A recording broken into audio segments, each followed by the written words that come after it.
You know, the story of Possession is the story of my life. But this is the only film I've made in my lifetime, which is really autobiographic. It says something, and this is the reason I wrote it, about my personal problems as a man with a woman I dearly loved. It's a film about a breaking up. It's the film about the end of a relationship, of a marriage. Most of the scenes which are taking place between the man and the woman are really picked out of my life, from my life, and even the dialogue.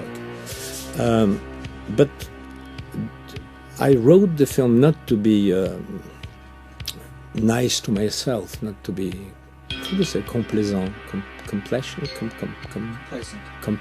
with myself. No, I thought that this basis asks for, it's like you build a house and you have this basement or this ground floor. This is the ground floor, which is the reality of a marriage breaking up.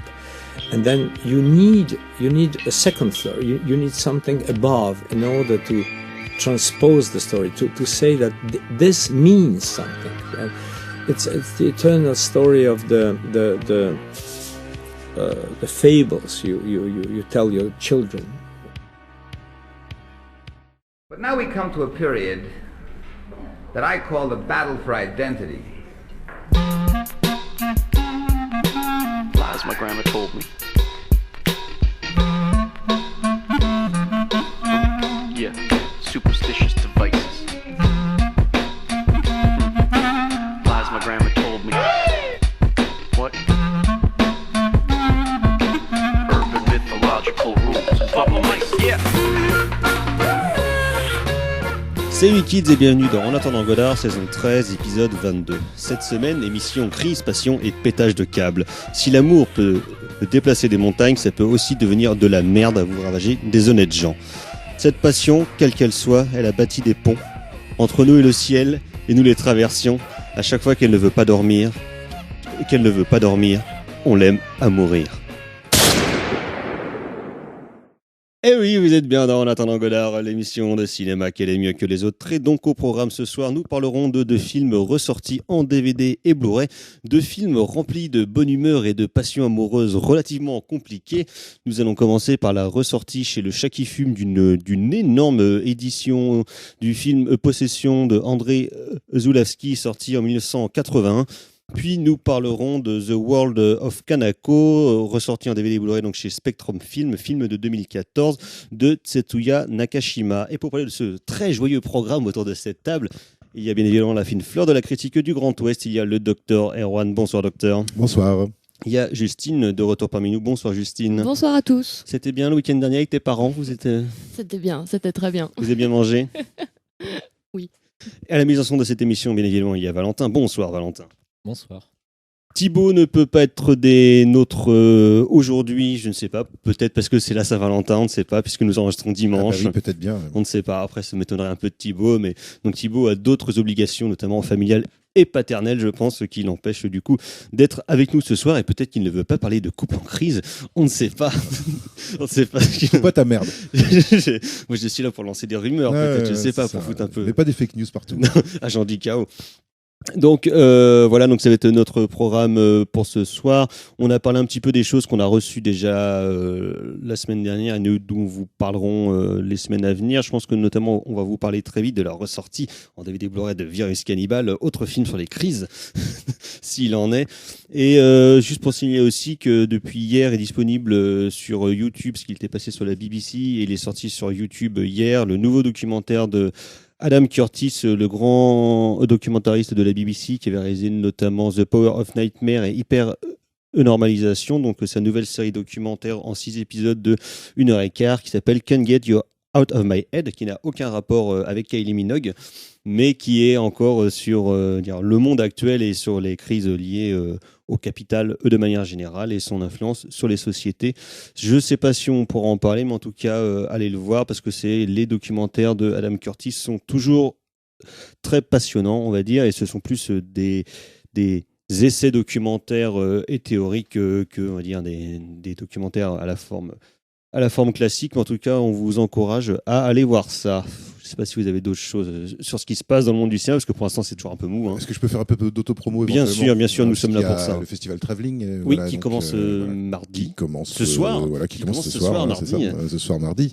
Et voilà, et donc j'aurai l'insigne honneur d'intervenir sur un certain nombre de visioconférences consacrées qui aux Afro-Américains au cinéma, qui aux séries se déroulant à la Nouvelle-Orléans. Voilà, parce que donc le thème de cette année du festival Travelling est la Nouvelle-Orléans. C'est con, à cause de cette pandémie à la con, il y avait vraiment une édition qui promettait d'être super sur la Nouvelle-Orléans. Eh ben non. Il y avait, parce qu'il y a quand même plein de choses qui se passent, plein de films super, et on aurait été content de pouvoir manger du gombo ou du jambalaya en écoutant Dr. John. Ça aurait pu être pas mal, mais bon, il va falloir le faire chez nous. Voilà, et j'aurai également l'occasion de faire du gombo. Non, je sais pas du tout faire ça comme plat, mais ça a l'air vachement bon. Et j'aurai l'occasion également de présenter avec nos amis de Réplique. Mississippi Burning dimanche soir, voilà. Donc là aussi, ça sera en visio. Donc normalement, c'est accessible avec la 25e heure. J'avoue, je ne sais pas trop comment fonctionne tout cela. Réservation en ligne. Voilà, mais Internet, sur c'est des choses que vous pouvez voir en direct. Voilà, exactement. Incroyable. Erwan se confronte. Vous trouvez le programme sur Internet et vous me verrez en virtuel avec mes hologrammes. Erwan se confronte aux nouvelles technologies. Pour admirer mon appartement. Ah oui, la jolie décoration de mon appartement. Pour voir un petit peu. Où est-ce que tu vas placer ta caméra, pour voir plus les vinyles ou bien les DVD? Alors, le but du jeu étant de cacher derrière ma tête le merveilleux puzzle de chat en 3 dimensions qui m'a été offert par une amie et qui, alors effectivement, peut laisser présager d'un goût douteux sur le plan culturel. Ou d'un psychopathe. Généralement, j'ai une place où j'ai ma tête qui est juste devant, comme ça personne ne voit. Voilà. D'accord, très bien. Merci, docteur. La vie est extrêmement intéressante, vous pouvez le noter. Oui. Ah, mais de toute façon, toutes nos vies sont passionnantes en ce moment, vous inquiétez pas. De toute façon, c'est comme toi, contrairement au gouvernement, nous, on a tout pensé, on a pensé à tout le temps, de toute façon, tout le temps. Tout est prévu. Tout est prévu. Nous, il n'y a pas de problème. Non. On va passer donc à la section critique de cette émission. On va se diriger gaiement et de bonne humeur vers le Berlin Ouest de 1980 avec un couple en légère crise, on va dire. Et tout de suite, une petite musique pour se mettre dans l'ambiance.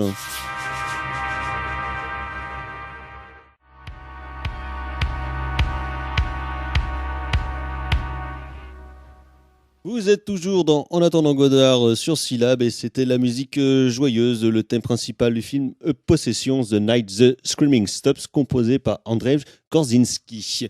Et donc de Pologne et de Possession, il va en être question à l'occasion de la ressortie chez Le Chat qui fume dans une grosse édition donc du film de 1980 de Andrzej Zulawski. Donc Possession, énorme coffret que je vous montre, qui est gigantesque, qui est parfait pour genre caler un meuble ou bien une petite bibliothèque, donc qui contient notamment un coffret du film disponible en Blu-ray et en UHD avec aussi un gros DVD de bonus et la bande originale du film, donc dont la musique que l'on vient d'entendre a été extraite et qui est aussi accompagnée d'un livre qui est disponible dans le commerce en version simple si vous voulez juste choper le livre. Donc une histoire orale de Andrzej Zulawski par Mathieu Rostac et puis François Caux, un excellent livre donc qui donne la parole à presque tous les collaborateurs de la filmographie de Zulawski, puisque donc le cinéaste est décédé le 17 février 2016, donc un jour. On va dire demain ce sera l'anniversaire de sa mort, le lendemain de la diffusion de cette émission, et c'est un très très beau livre, un très chouette livre donc, parce qu'il donne notamment la parole non seulement à presque tous ces comédiens. Malheureusement on n'a pas Francis Huster qui vient parler, dommage, il aurait pu nous donner des petites leçons d'acting, mais donc il y a bien évidemment son ancienne muse actrice Sophie Marceau, il y a ses différents producteurs, il y a ses principaux acteurs, que ce soit en Pologne ou bien en France, et il y a aussi notamment la parole qui est donnée à ses principaux opérateurs et chefs opérateurs, car c'est une question très importante dans le cinéma de Zulawski et je pense qu'on va y revenir. Donc c'est un très chouette livre qui revient strictement sur le parcours professionnel de Zulawski, tous ses longs métrages pour le cinéma, que ce soit en Pologne ou en France, et ces rapports plus ou moins compliqués qu'il a eu avec le gouvernement de Pologne notamment, puisque il va en être question donc avec Possession, car donc le réal avait déjà fait différents films en Pologne, mais il a fait notamment en France en 1975 l'important ECDM avec Romy Schneider et puis Jacques Dutronc, un film qui était déjà sur un couple qui se délite et qui est, je trouve, en termes de couple en crise, beaucoup plus ardos à regarder que ce Possession. Mais en 1976, il était revenu en Pologne pour adapter un livre de son grand-oncle, un livre de SF qui donnera le film du même nom, Sur le globe d'argent. Un long métrage absolument halluciné, que ce soit en termes de production design, de propos métaphysiques, tout simplement de filmage, on va dire, et qui, après 10 mois de tournage dans le désert de Gobi et dans le Caucase, a été interrompu par le gouvernement de Pologne parce qu'il trouvait que dans toute cette foire aux monstres de gens qui se battent sur une planète obscure, ça avait l'air quand même de vachement ressembler à une critique du communisme. Donc les mecs se sont quand même rendus compte après avoir lu le scénario et voir des gens se faire empaler sur une plage à 25 mètres d'eau. C'est marrant quand même, ça a l'air un peu anticommuniste tout ça, de voir des gens qui sont embrigadés. Voilà, c'est bizarre. Donc ils ont interdit le film, ils ont récupéré toutes les bobines, ils ont détruit tous les décors et tous les purs costumes. Et Zulawski n'a pu terminer le montage du film inachevé que 11 ans plus tard. Il avait été présenté à Cannes, donc dans une version montée avec tous les rushs du film qui restaient et les bobines manquantes. En fait, c'était une voix off qui expliquait les passages manquants justement du film. Mais néanmoins, sur ces 2h45 qui restent, le film reste toujours un monument de mise en scène assez incroyable, qui est exténuant, quand même, qui est comment on dit, exigeant, comme on dit dans la critique de manière générale. Et après l'échec de ce film-là en 1976. Donc Zulawski connaît à la fois une crise professionnelle et personnelle, puisque sa femme de l'époque le quitte pour le gourou d'une secte. Et c'est à ce moment-là que Zulawski commence un peu à perdre les pédales. Comme le dit son frère, il n'est pas en très grosse forme, quoi. Et c'est là que, dans un appartement à New York, donc, il écrit le scénario très vite, en moins de 2 semaines, de ce qui deviendra donc le film qui nous intéresse et qui raconte l'histoire d'un homme qui revient d'un long affaire, on va dire, qui est joué par Sam Neill et qui va rejoindre sa femme incarnée par Isabelle Adjani à Berlin-Ouest. Ils habitent dans un appartement collé au mur de Berlin, qui sépare la ville en deux depuis 1961. Et il se rend compte que sa femme lui réserve pas un accueil super super chaleureux. Et très vite, il se rend compte que sa femme l'a quitté visiblement est amoureuse d'un autre homme, en l'occurrence le gourou d'une secte. Et sauf que ce gourou de la même secte va apprendre lui plus tard que Adjani en fait un autre amant qui serait une créature fantastique qui ressemblerait à un poulpe, un sexe énorme avec des bras de poulpe. Truc assez Lovecraftien. Assez Lovecraftien. Et donc, c'est à partir de ce moment-là, c'est sur cette amorce que le film va commencer légèrement à vriller, on va dire. Ouais, alors le film vrille assez vite. Le film vrille assez vite. Et donc, on va revenir un petit peu sur tout ça. Mais donc, de toute façon, on a entendu le réalisateur qui parlait du film en pré-générique. Donc, c'est évidemment un film qui est très personnel pour lui, qui parle des rapports très intimes et compliqués qu'il a eu avec sa femme et sur la question de la rupture, qu'il a eu visiblement beaucoup de mal à vivre. Et donc, il décide, comme il était exilé de Pologne, il a quand même décidé, tournant à l'ouest, de tourner le plus près possible de ce qu'il appelait le royaume du mal, donc le bloc de l'Est. Et c'est pour ça que la grande majorité du film se déroule dans des appartements ou alors dans la rue le long du mur de Berlin, justement pour être le plus près du mal et sentir le souffle du mal finalement sur ce nouveau film qu'il faisait là.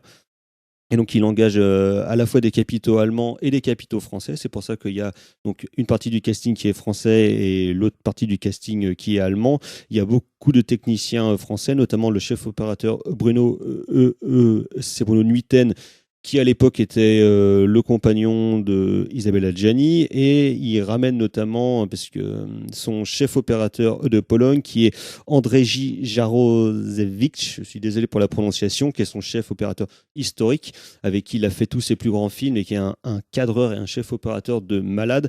Mais comme lui, pour des questions de visa et puis de syndicat, ne pouvait pas tourner un film français en tant que chef opérateur, donc il a été amené par Zulawski comme cadreur sur le film, et on voit que la rencontre entre Nuiten et puis Jarosewicz donne, je trouve, des choses absolument admirables, parce qu'on y reviendra, mais notamment sur la question du fantastique.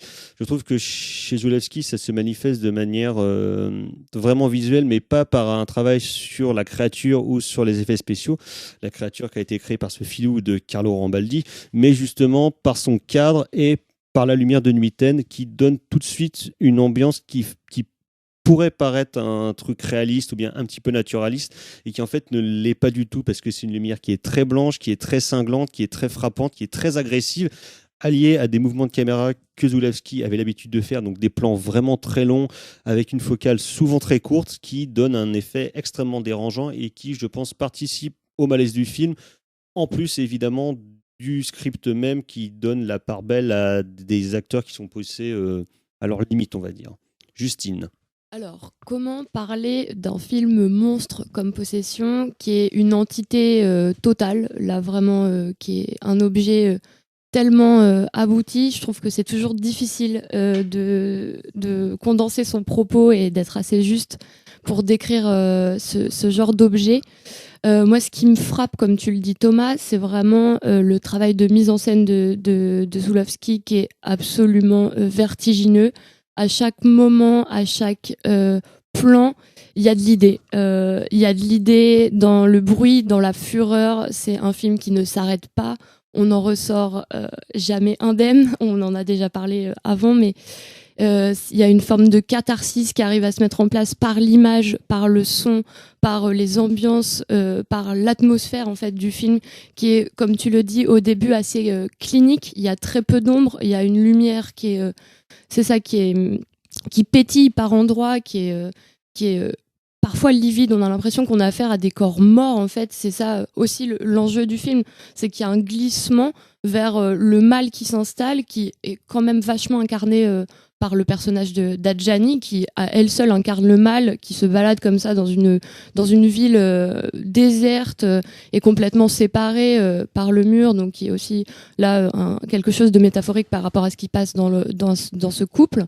Et on glisse vers quelque chose de beaucoup plus gore, mais à la fois tout aussi dense en fait. Il n'y a pas de demi-mesure. J'ai l'impression que c'est un film qui est complètement démiurgique, qui arrive à cerner des enjeux à la fois hyper profonds, comme la question du bien et du mal, des choses qu'on peut retrouver par exemple chez Polanski aussi, des caractères comme ça qui on sent qui animent vachement Zulawski, mais qui arrive à par un mouvement de balancier en fait à chaque fois retenir le souffle jusqu'à l'explosion.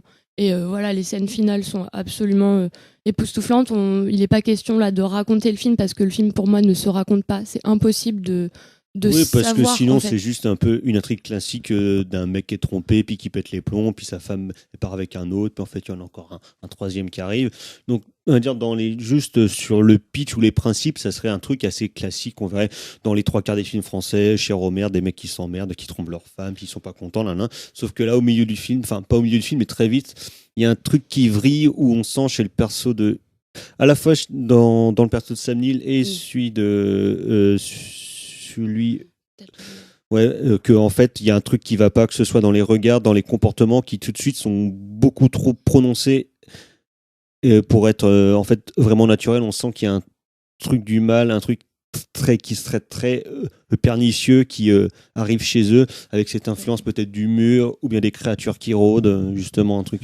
Moi c'est vrai que moi j'ai le sentiment effectivement que derrière le naturalisme apparent effectivement de la mise en scène, je trouve ça qui est assez qui me met pas mal de malaise à l'intérieur du film. D'ailleurs, je trouve que c'est l'espèce d'impression d'être dans une interzone, quoi. C'est-à-dire on reconnaît le monde et en même temps on le reconnaît pas. Et pareil, les personnages, je pense que c'est assez rapidement on abandonne l'idée de la question du réalisme. C'est pas très cartésien. Par exemple, moi je sais que j'ai abandonné cette idée-là assez vite. Moi je sais que par exemple quand Sam Neill passe 3 semaines dans une chambre d'hôtel, je veux dire, comme un putain de toxico parce qu'il s'est fait larguer et qu'il supporte pas, et là je me suis dit waouh, ah ouais d'accord, donc on n'est pas du tout dans ce qui se passerait dans la réalité d'un truc où je dis pas que ça se passe pas comme ça, qu'il y a pas des gens qui vivent ça comme ça, mais c'est vrai que de poser d'entrée de jeu la relation sentimentale comme une addiction. Et ensuite, la possession ne va être que la prolongation chez Adjani la suite logique de cette addiction, parce que il y a des moments où effectivement l'espèce d'empressement qu'a le personnage d'Adjani à partir à partir dans cette espèce de hors-champ qui ne nous est révélé qu'au bout d'un moment, et on sent qu'il y a un truc pour moi c'est presque un film de camé en fait. Et du coup, c'est vrai que si tu le prends comme une histoire d'amour, on va dire un peu qui se passe mal, un peu basique, et que tu prends pas en compte cette dimension d'addiction physique, quoi. Je trouve que ça, tu loupes un peu le film, en fait. C'est-à-dire que faut pas se tromper à mon avis, faut pas se tromper d'approche, quoi, sur ce film-là. Faut pas le prendre justement comme un mec qui voudrait dire quelque chose de véritablement réaliste. Et c'est pour ça que on en parlait tout à l'heure. C'est peut-être pour ça aussi que moi j'ai quelque chose d'assez, j'ai un ressenti assez extérieur, parce que alors, d'une part, ça résonne pas spécialement moi avec mon vécu personnel, mais il y a cette espèce effectivement de théâtralité, je trouve, qui à la fois moi, j'ai pas ressenti, par exemple, les choses comme des prestations d'acteurs, par exemple. Moi, j'ai vraiment trouvé qu'ils incarnaient complètement les personnages. Et Kadjali, je trouve, fait un boulot de dingote, quoi, là-dedans. Elle est vraiment très, très bien, quoi. Oui, c'est étonnant parce qu'à un moment donné, tu pourrais penser que ça vient à la performance, justement, voilà, ou avec notamment la scène du métro, ou bien ouais, les scènes d'engueulade, où c'est vraiment poussé à bout, où tu vois clairement qu'ils sont hyper fatigués, qu'ils sont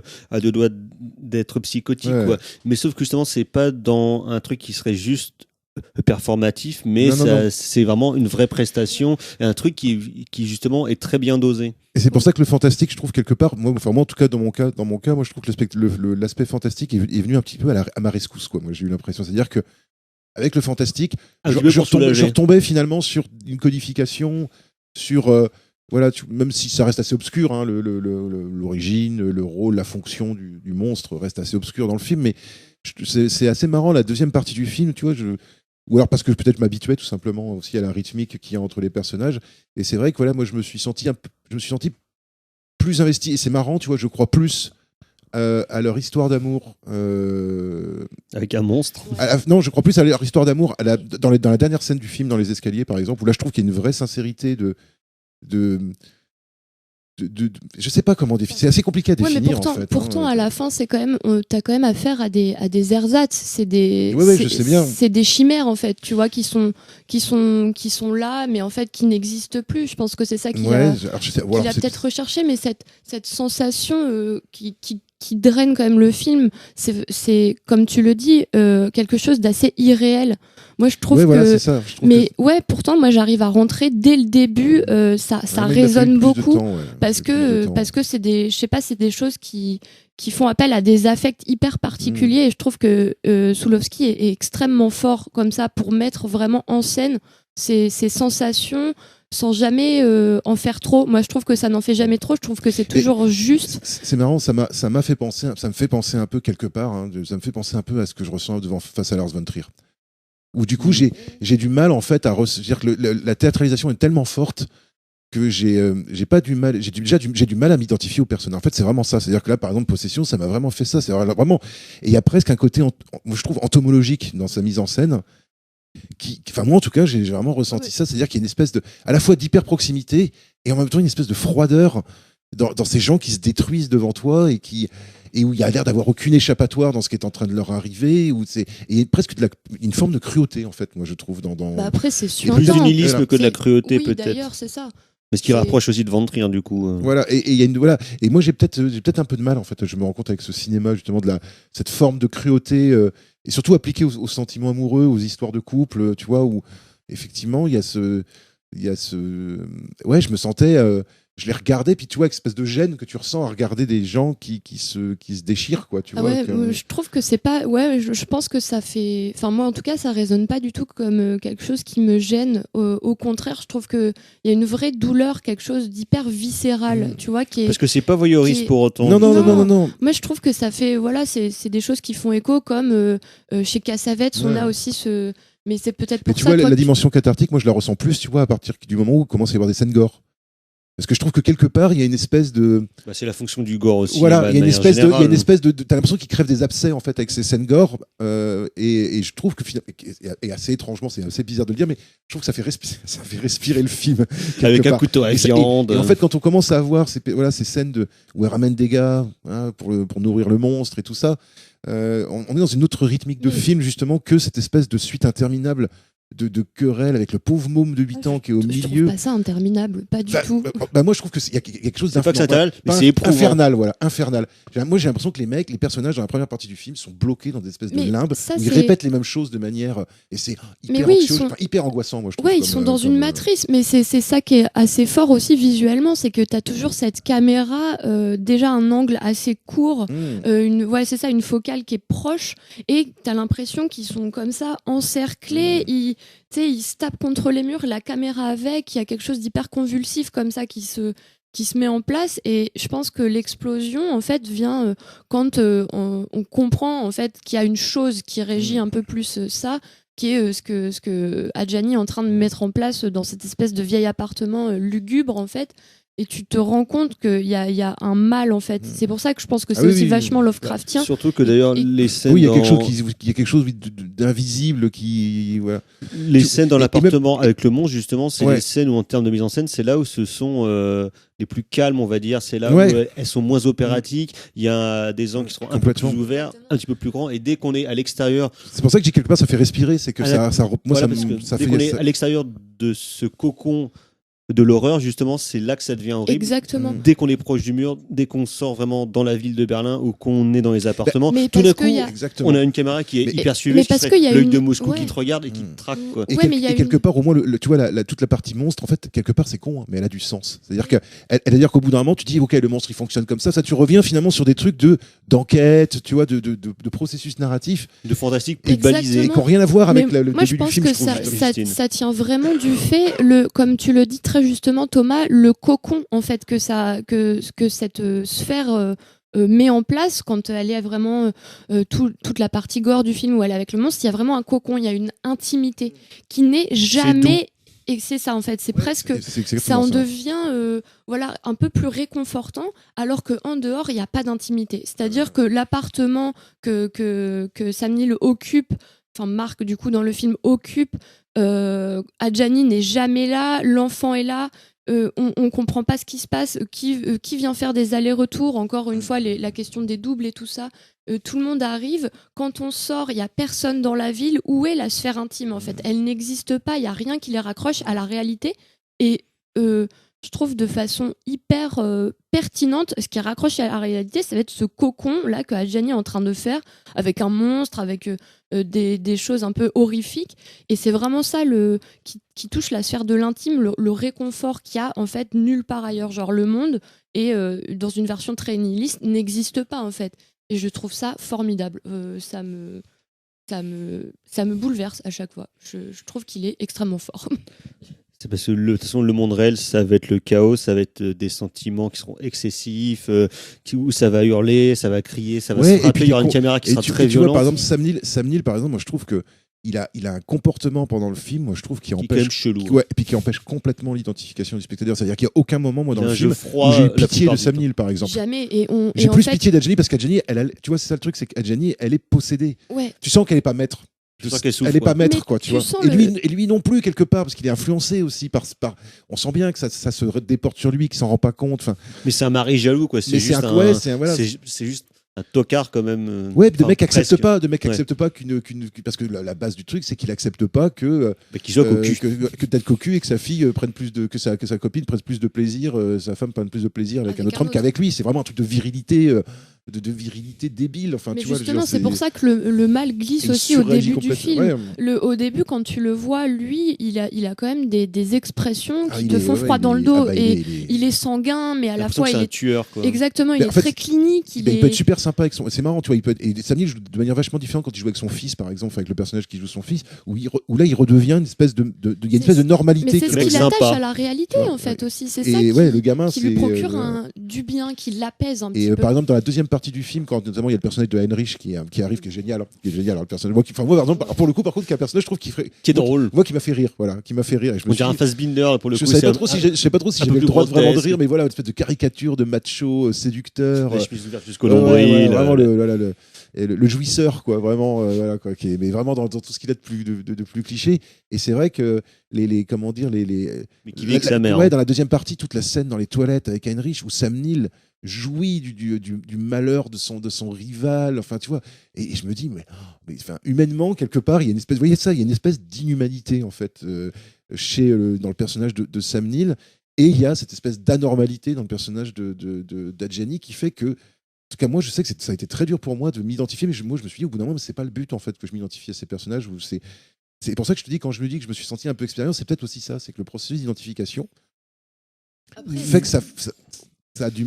et dans le film japonais, on en reparlera aussi. Hein. Je pense que c'est la même question aussi dans le monde de Tanaka. Quoi. C'est aussi des tentatives, finalement, de créer de la catharsis sans forcément ceux qui ont procédé au truc d'identification classique, en fait, du fait qu'au bout d'un moment, même le personnage qui est fou, on va lui trouver une excuse, même le personnage qui est sournois, on va lui trouver une justification. Alors que là, moi, je comprends pas pourquoi Sam Neill, qui accepte pas, polonais, je pense, Erwan aussi. Mais je comprends pas pourquoi il s'acharne quoi, sur Adjani. Quoi. Mais c'est parce que c'est le mélange des deux cultures sans doute aussi, de Zulawski, le côté français où justement on voudrait un truc qui serait assez classique dans l'écriture avec une personnification qui serait claire et tout, et le côté polonais, le côté justement plus pays de l'Est où c'est pas du tout la même tradition d'écriture et de voir les personnages ou même dans les manières de jeu, quoi. Parce que la manière de jouer souvent dans les films polonais est beaucoup plus violente que ce que nous on a l'habitude de voir en France ou même aux USA, quoi. C'est pas du tout le même genre de jeu, c'est pas les mêmes écoles, c'est sûr. Non, c'est clair. Mais sans en faire une psychanalyse. Ou Bresson, ouais. Mais c'est ça, mais chez Zulawski, il y a ça aussi, c'est des objets quand même assez personnels, mine de rien. Il sort ça de ses tripes. Le type, il a passé presque un mois dans un appart à New York à être complètement ivre, en fait, parce qu'il avait une rupture qu'il était incapable de gérer. Et son moyen, lui, cathartique, c'était d'écrire ça comme ça. Je pense que c'est un truc qui...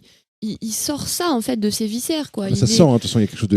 Mais c'est aussi peut-être ce qui est dérangeant, moi je trouve à l'intérieur du film, c'est qu'il faut quand même être un peu préparé quand même pour. Tu vois, quand t'es spectateur, c'est comme pour moi, c'est comme Cassavetes, c'est comme Von Trier, quoi. C'est-à-dire qu'on est quand même dans du cinéma. Quand même à fleur de peau. Et c'est vrai que moi, je ne conseillerais pas, par exemple, un film comme ça, justement, à quelqu'un qui vient de se faire larguer, par exemple. C'est pas tout à fait le genre de film que je conseillerais. Regardez plutôt ça quand vous êtes heureux en couple. Hein, très mauvaise idée. Parce que c'est un film qui... C'est un film qui te travaille, voilà, mine de rien, tu vois. Et quelque part, quand je dis que je suis resté extérieur, pour moi, c'est pas forcément un défaut.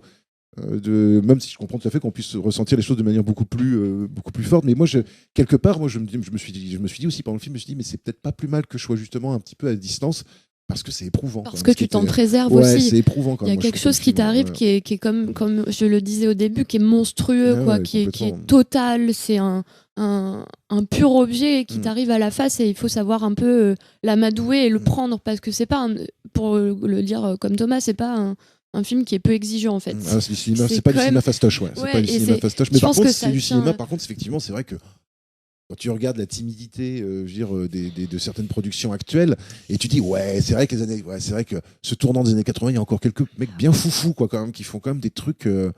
En plus, tu vois, comme Tarkovsky, tu vois. À l'époque aux USA, on a des propositions qui sont quand même on les a beaucoup comparées. À la même époque, il y avait David Cronenberg aussi qui commence à faire ses premiers films.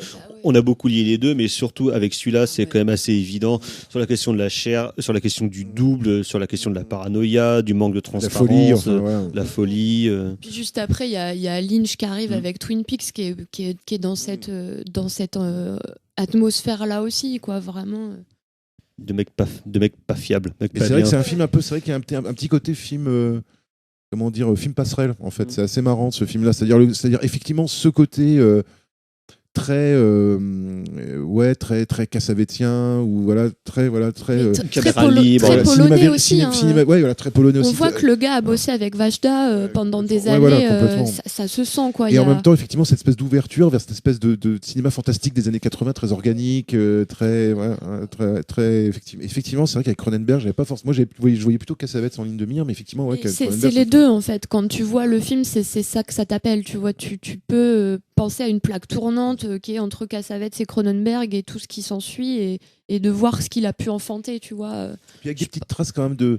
Le Jean-Marie Poiret pour le grand angle. Voilà, moi je me disais, il y a certainement des petites traces quand même de giallo, tu vois, ou de trucs un peu craspec des années 70. Ça s'entend même, exactement, une BO qui fait penser un peu au film d'Argento. Un peu carpenterienne aussi. Exactement. c'est marrant, on sent qu'il se nourrit vraiment dans des. Ça fait un cocktail assez bizarre, effectivement. Comme cocktail d'influence, avec ce côté très perso en plus, quoi, qui fait que c'est effectivement, c'est un objet assez. Moi, je m'attendais à quelque chose je m'attendais à quelque chose d'assez costaud. C'est vrai que je m'attendais peut-être pas à ce que la mise en scène soit aussi bien. Peut-être. Est-ce que la maîtrise des mouvements de caméra, je m'attendais peut-être pas à ça. Moi, je m'attendais peut-être à un truc plus, tu vois, en huis clos, plus ramassé, d'une plus théâtrale, tu vois, en fait. Alors qu'en fait, c'est un film très cinématographique, même si les acteurs jouent de manière extrêmement théâtrale, quoi. Mais par contre, ça reste vraiment un film de cinéma, quoi.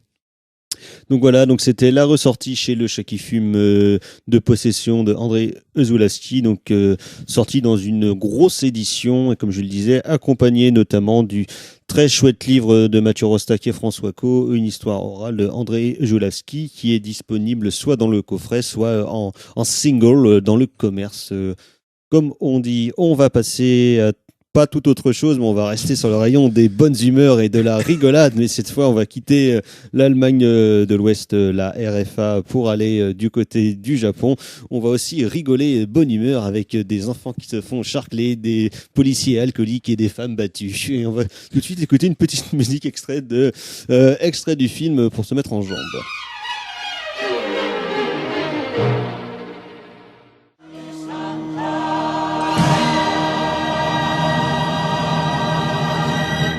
Vous êtes toujours dans En attendant Godard sur Syllab et c'était Dean Martin avec Everybody Loves Somebody, magnifique chanson qui est donc en générique de fin du film dont nous allons parler dès à présent, qui est un peu moins délicat et léger que la chanson de Dino, qui s'appelle donc The World of Kanako de Tetsuya Nakashima, film de 2014, qui est sorti en début d'année dans un combo DVD et Blu-ray chez nos copains de Spectrum Film. Et donc, comme Possession, c'est un film plein de bonne humeur, plein de joie et de violence, qui donc raconte l'histoire d'un ancien flic alcoolique, un flic quoi, qui donc après avoir battu l'amant de sa femme, a eu entretien des rapports plus ou moins distants, plutôt très distants d'ailleurs, avec son ex-femme et sa fille. Donc lui, il a totalement vrillé, il est devenu agent de sécurité. Et un jour, son ex-femme le rappelle pour lui dire que leur enfant, leur jeune fille, a disparu. Et donc le flic va aller mener enquête avant de découvrir que sa propre fille avait quand même un petit peu vrillé et commençait un peu à faire... Que les chiens ne font pas des chats. Voilà, exactement. Voilà. Un petit peu à faire n'importe quoi et que peut-être que cette jeune fille-là aura aussi une mauvaise influence sur les gens qu'elle fréquente. Donc un film pétri de bonne humeur, une fois de plus. Un drame de la jeunesse. Un drame de la jeunesse. Et de la paternité. Voilà, un drame. Tout en subtilité et en délicatesse. Voilà, et en délicatesse et en pudeur. Voilà, exactement. Donc déjà, en partant d'un pitch qui promet quand même monts et merveilles de drame psychologique et de super violence, c'est effectivement ce qu'on aura le droit, mais qui est aussi allié à une mise en scène qui est quand même, pour le coup, assez raccord avec son sujet sur, on va dire, la jeunesse japonaise, on va dire, qui serait perdue, en perdition, et un père ultra violent qui n'a plus aucun repère, parce que donc notamment dans toute sa première partie, c'est une mise en scène qui est très très découpée, qui est très violente, où il y a énormément de flash, des raccords qui sont très très brutaux, donc un truc qui est assez déstabilisant, enfin, qui en tout cas, moi je m'attendais pas du tout à ça, je m'attendais plus justement à une forme de polar peut-être un peu plus noir, plus classique, plus dur, et finalement c'est un truc qui est hyper pop, qui est hyper coloré. Plus chez Mickey ou chez Notion, enfin, c'est ça, dans cette école-là. Un découpage qui pourrait paraître un peu foutraque parfois, pour prendre des références. C'est moins foutraque que sur Notion. Ouais, voilà, mais pour prendre des références de cinéma américain, on se dit qu'il a quand même revu ses films de Tony Scott avant aussi, sur la question des filtres, sur la question des flashs, sur la question de la longue focale, donc il y a un truc qui participe justement à la violence du personnage parce que ça tabasse à tour de bras à la fois tous les mecs qu'il va rencontrer, il va tabasser assez sévèrement quand même.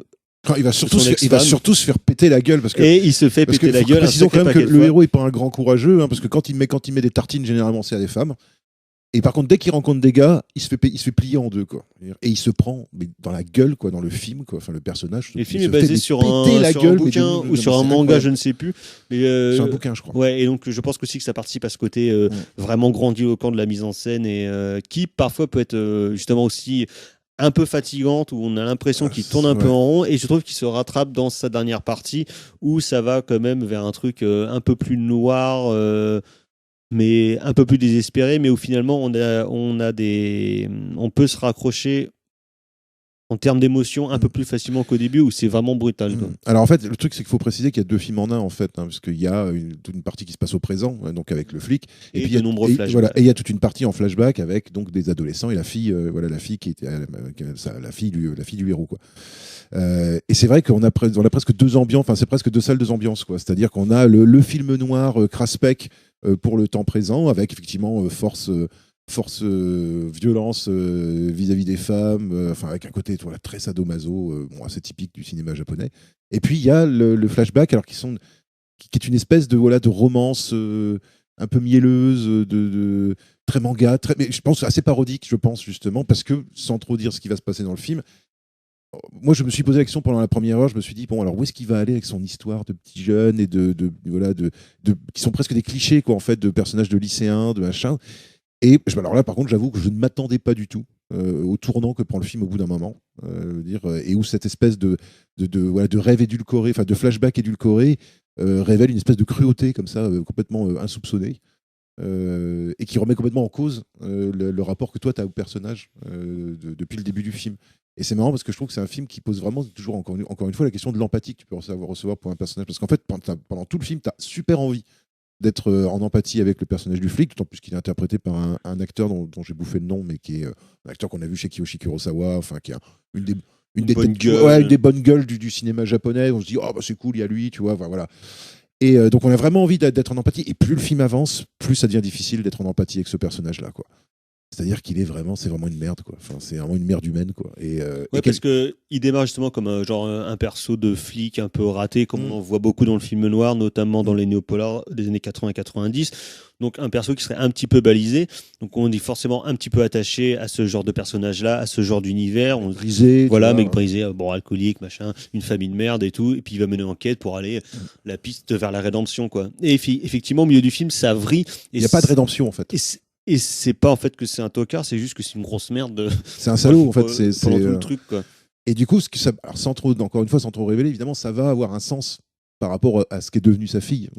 Évidemment, on va beaucoup mieux comprendre les choses quoi. Et moi, c'est vrai que c'est ce qui m'a surpris peut-être dans le film. Alors moi, la forme m'a un peu, voilà, moi je suis pas un fanatique moi du montage cut.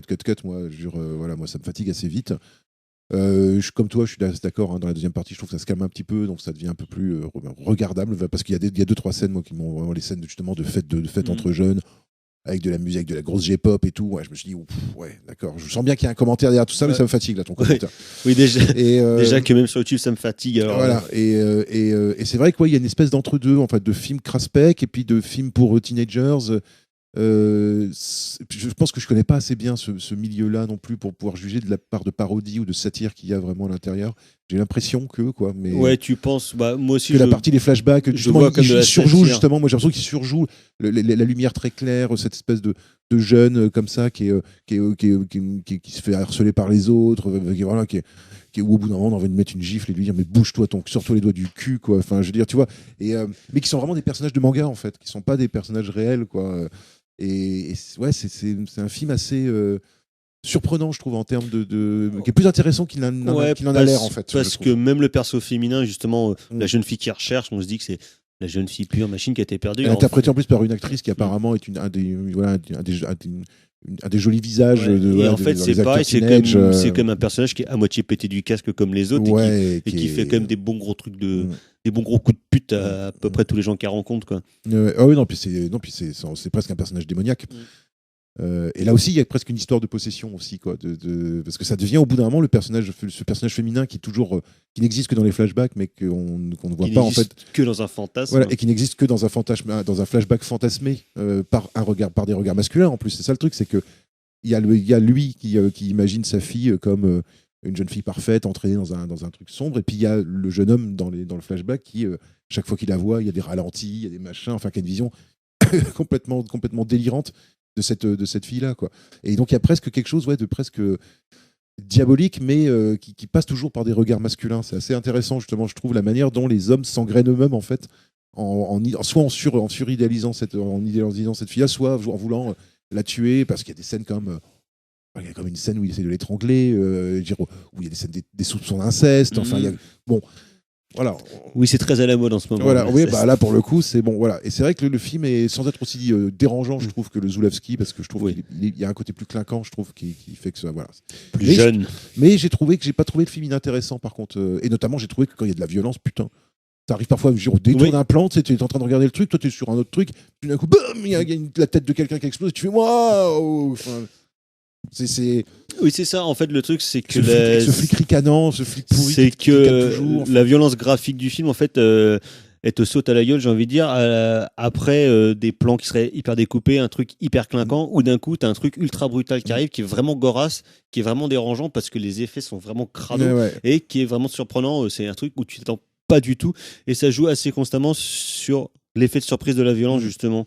Et qui du coup le rapprocherait et le raccrocherait un truc un peu plus réaliste, quoi. Une violence qui surgit d'un coup, Et c'est vrai que ça te saute aux yeux comme une pile au cul. ça dessine une espèce de Japon où les jeunes générations sont complètement envahies par un mal, là aussi, qui est vraiment cette espèce de violence que les adultes passent leur temps à répéter, enfin à pratiquer eux-mêmes, et qui est En disant que c'est mal. Hein. Voilà, qui est un mélange de violence et d'incompréhension totale des gens, de la jeune génération. Enfin, les parents sont représentés de manière monstrueuse, quoi, dans ce film-là, parce que la mère, c'est pas une mère idéale non plus. Hein. Je veux dire, elle est complètement larguée. Enfin, et ça donne un visage assez glauque du Japon, moi je trouve. Quel beau pays. Hein. Voilà, effectivement, avec une espèce de clinquant comme ça dans l'apparence, mais qui cache des choses vraiment sombres et vraiment noires, quoi. Vraiment, c'est. Mais bon, pas tellement surprenant de la part effectivement du cinéma japonais, qui est quand même habitué à foyer joyeusement dans les plaies, voilà, dans les plaies inconscientes ou conscientes du pays. Voilà, exactement. Et il y a un beau plan de viscère d'ailleurs. Il y a un beau plan, ça m'a fait mal. Hein. Par contre, il y a un beau plan d'un mec qui a le bide ouvert, où on voit les voyous, et il y a un mec qui appuie avec son pied sur la plaie. Ça, c'est dégueu. Ça, c'est crado. Ça, moi, j'ai fait Erk. Voilà, faites pas ça chez vous. Et j'ai fait Burk. Et quand c'est vrai que la violence, quand elle arrive, elle est bien, bien brutale quand même, quoi. Enfin, il y a des, c'est un film. Mais encore une fois, c'est un film, je suis un peu partagé. Enfin, je suis pas partagé dans le sens où j'ai pas apprécié le film.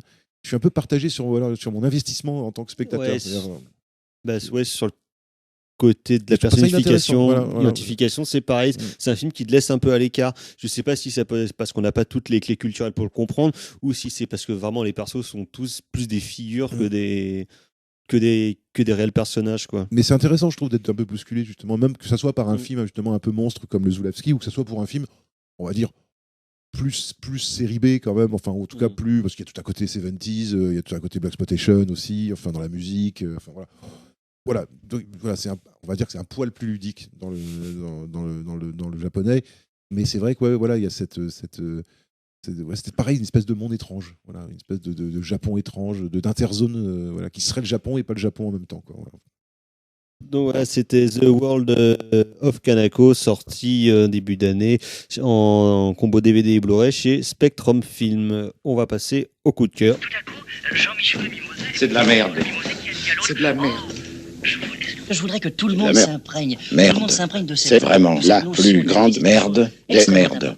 Justine. Le coup de cœur que j'ai, ça va être un livre qui s'appelle Sigil amer, guérir du ressentiment, d'une universitaire qui s'appelle Cynthia Fleury. Je crois qu'elle est même rattachée peut-être au CNRS. Elle est philosophe. Donc un essai qui est paru chez Gallimard, il me semble, qui est absolument formidable et qui percute bien, qui met des petites claques à l'ego après chaque page. Et le deuxième petit coup de cœur, c'est le podcast de France Culture intitulé Mécanique du journalisme, qui est pour cette saison dédié à l'affaire Fillon.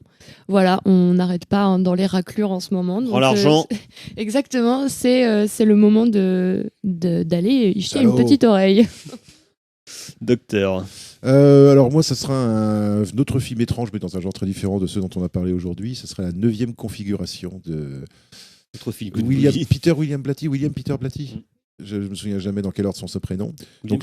William Peter Blatty, l'auteur donc de l'Exorciste, du roman L'Exorciste, donc qui a aussi tâté un petit peu de la réalisation, et donc avec un film très étrange, qui a un petit côté, ce film de Michael Mann qui se passe dans un château allemand. La forteresse cachée. Voilà, qui a un petit côté La forteresse cachée, avec Stacy Keach qui est psychiatre, qui dirige une espèce d'hôpital psychiatrique dans une espèce de vieux château, mais pas du tout en Europe, aux États-Unis. et où il a des problèmes. Mais déjà, Voilà. faut il a des jamais trucs, mettre il cache des trucs, il cache des trucs. un hôpital C'est kitsch. psychiatrique dans un château, tu sais que ça va mal Voilà. se passer. Hein. Et donc c'est un mélange de mâche, de considérations plus ou moins impertinentes, on va dire, sur l'idée de Dieu. Et de gothique, d'ambiance gothique. Voilà, c'est très étrange comme film. C'est vraiment une curiosité. Pas totalement réussi, mais c'est pas totalement raté non plus. Ça mérite qu'on jette un petit coup d'œil. Voilà. Et moi, dans un tout autre genre, peut-être le feel-good movie de cette semaine. Donc, c'est un court-métrage de Jean-Pierre Bouixou, réalisé en 1969, qui s'appelle Graffiti, qui est un film de montage sur pellicule qui a été retravaillé, qui a été gratté sur des graffitis qu'il avait filmés dans des toilettes et sur les murs de métro. Donc, évidemment, beaucoup de messages à caractère sexuel, on va dire, ou provocateur, hein, donc soit des dessins, soit des mots. Donc, sachant que Bouixou, c'est connu voilà, comme un érotomane, comme un grand reconnu. érotomane. Voilà. Il est toujours d'ailleurs chroniqueur. Il est toujours chroniqueur. Il est toujours là, Bouixou. Il continue de nous enchanter de son savoir sur le sexe et autres, on va dire, sur les cinémas et écrits du cul. Et donc, ouais, c'est un film de 1969, absolument dans l'air de son temps, on va dire, et qui était assez réjouissant. On vous mettra le lien sur la page du podcast.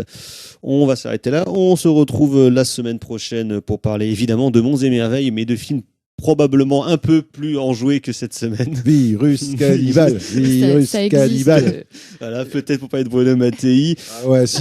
Bah voilà, un autre érotomane. Donne-moi du virus cannibale. Ah ouais, non, là, Ouais. si, après possession et tout, là, moi, il faut que un peu de bonne humeur. faut que j'équilibre un peu tout ça, ça va me faire rire. Ah oui, ça va être bien j'ai hâte de le revoir.